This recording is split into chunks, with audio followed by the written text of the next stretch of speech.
नमस्कार दोस्तों। हमारा अगला टॉपिक है राष्ट्रीय खाद्य तेल मिशन ऑयल पाम ऑयल की बात हो रही है।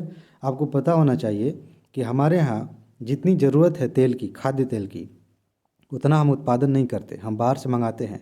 और इसीलिए इस पर यूपीएससी ने मेंस में भी क्वेश्चंस पूछे हैं और प्रीलिम्स में भी क्वेश्चंस पूछे हैं। ध्यान रखिएगा, ये बहुत ज़्यादा इंपॉर्टेंट है। जिन चीज़ों का उत्पादन हमारे यहाँ नहीं होता है ना, हम बाहर किसी और देश पर निर्भर हैं, उन चीज़ों को अच्छे से आपको तैयार करना चाहिए। ठीक। और इससे संबंधित एक मिशन है, एक योजना है सरकार की, इसीलिए यह टॉपिक बहुत ही ज़्यादा इंपॉर्टेंट है। चलिए देखते हैं इसको। एक और बात मैं बता दूं कि जिन लोगों ने यूपी पीसीएस वाला ग्रुप ज्वाइन किया है उनको प्रीलिम्स और मेंस की नोट मिल रही है, साथ ही साथ ये 300 वाली भी मिल रही है। अगर आप साथ में यूपीएससी और यूपी पीसीएस की तैयारी कर रहे हैं तो आपके लिए अच्छा मौका है। उस ग्रुप में शामिल हो जाएंगे तो आगे चल के आपको मेंस की भी नोट मिलेगी।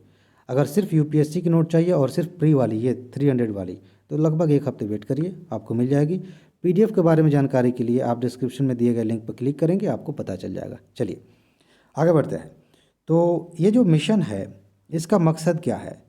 जो घरेलू खाद्य तेल है ना, उनकी कीमतों को कम करना इसका मकसद है। और कीमत कैसे बढ़ती है? जब हम आयात करते हैं पाम तेल का, जब हम आयात करेंगे, जाहिर सी बात है, तो उसमें कई तरह के टैक्स लगते हैं और बाकी चीज़ें होती हैं, वो महंगा हो जाता है। ठीक, एक चीज़ है। 2025-26 तक पाम तेल का घरेलू उत्पादन बढ़ाना है, घरेलू स्तर पे, यानी कि हमारे देश में उत्पादन बढ़ेगा। कितना बढ़ाना है? 3 गुना बढ़ा करके 11 लाख मीट्रिक टन करना इसका एक मकसद है। और भी चीज़ें शामिल हैं इसमें, जैसे कि इस मिशन में 2025-26 तक, ये डेट याद रखिएगा। कभी कभी यूपीएससी ऐसे पूछ लेती है किसी योजना का जो डेट है कि शुरुआत इस समय से हुई थी या अंत इस समय हो जाएगा, इसको लेकर के आगे पीछे यूपीएससी कर देती है। अगर आपने नहीं पढ़ा है तो कन्फ्यूजन हो सकती है। हालांकि एक मैं ट्रिक बताऊंगा, जब एग्ज़ाम करीब होगा ना तो मैं एक सीरीज़ बनाऊंगा, बड़ा मजा आएगा उसमें। उसमें मैं बताऊंगा कि कई सारे ऐसे प्रश्न हैं, हर साल ऐसे प्रश्न पूछे जाते हैं जिनके बारे में अगर आपने कुछ भी नहीं पढ़ा है ना, तब भी आप इन चीज़ों को ध्यान में रख के एकदम सटीक 100% सही उत्तर तक पहुंच सकते हैं। ऐसा मैंने किया है, उसका लाभ भी हुआ है मुझे, और बहुत सारे लोगों को इसका लाभ मिला है। मैं इसको बताऊंगा, ठीक है। चलिए, तो इसको आप ध्यान रखेंगे। और 2025-26 तक क्या करना है, ये तो आपने देख लिया, 3 गुना बढ़ाना है। जो क्षेत्र है, खेती का क्षेत्र है, उसे 10 लाख हेक्टेयर से बढ़ा करके 29-30 तक, मतलब 25-26 से इतना कर देना है, 16.7 लाख हेक्टेयर तक बढ़ाना इसमें शामिल है। ठीक, आगे बढ़ते हैं।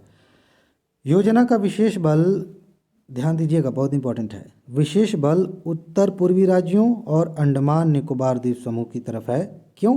क्योंकि यहाँ की जो परिस्थितियाँ हैं वो पाम ट्रीज़ के लिए बेहतर है, यहाँ पर उनकी खेती की जा सकती है।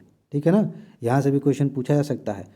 क्योंकि देखिए, हमारे यहाँ जो तेल की जो खेती होती है मोटे तौर पर, उत्तर भारत में आप देखेंगे तो सरसों है ना, सूरजमुखी है, इनका तेल इस्तेमाल होता है। तो हो सकता है कि ऑयल की बात आ रही है और यूपीएससी में ऐसा पूछ लिया जाए कि विशेष जोर दिया जाएगा मध्य प्रदेश, राजस्थान के क्षेत्रों में, तो आप सोचेंगे कि हाँ, कॉमन सेंस है, इधर तेल का उत्पादन होता है तो इधर ही होगा। नहीं, पाम ऑयल के लिए अलग तरह की परिस्थितियाँ होती हैं। ठीक है, इसीलिए इसका जो फोकस है वो उत्तर पूर्वी राज्यों और अंडमान निकोबार की तरफ है। ठीक, इसे आप ध्यान रखेंगे। अब कुछ इंपॉर्टेंट फैक्ट जो कि मेंस में भी काम आते हैं। भारत विश्व में वनस्पति तेल का सबसे बड़ा उपभोक्ता है, पहली बात। इनमें से पाम ऑयल का आयात इसके कुल वनस्पति तेल आयात का 55% है। ध्यान रखिएगा, यानी कि हमने बाहर से खाने के लिए इतना तेल मंगाया, ठीक है, और ये आधा हो गया, आधे से भी ज़्यादा ये वाला जो हिस्सा है, इतना तो हम पाम ऑयल ही मंगाते हैं, 55%। इसलिए ये बहुत ज़्यादा इंपॉर्टेंट मिशन है, ध्यान रखिएगा। आगे, पाम तेल वर्तमान में विश्व का सबसे अधिक खपत वाला वनस्पति तेल है, ये भी ध्यान रखिएगा, बहुत ज़्यादा इंपॉर्टेंट है। ठीक, इसमें और भी विकल्प दिए जा सकते हैं, नारियल का तेल, सरसों का तेल, पाम का तेल, तो ध्यान रखेंगे ये सबसे ज़्यादा दुनिया में इस्तेमाल किया जाता है। इसका उपयोग कहाँ कहाँ करते हैं, बहुत इंपॉर्टेंट है। इसका उपयोग डिटर्जेंट में, प्लास्टिक में, सौंदर्य प्रसाधन में, जो कॉस्मेटिक चीज़ें होती हैं, जैव ईंधन के उत्पादन में बड़े पैमाने पर किया जाता है, खाली खाने के लिए नहीं, कई तरह की चीज़ें बनती हैं इससे।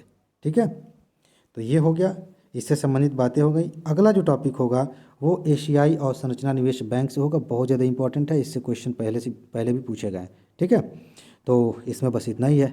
अपना ख्याल रखिए, खुश रहिए, मस्त रहिए। आगे मिलते हैं नमस्कार। ये वाला वीडियो अभी आएगा, ठीक है ना, ये जिसका आप देख रहे हैं नीचे। चलिए आगे मिलते हैं, नमस्ते।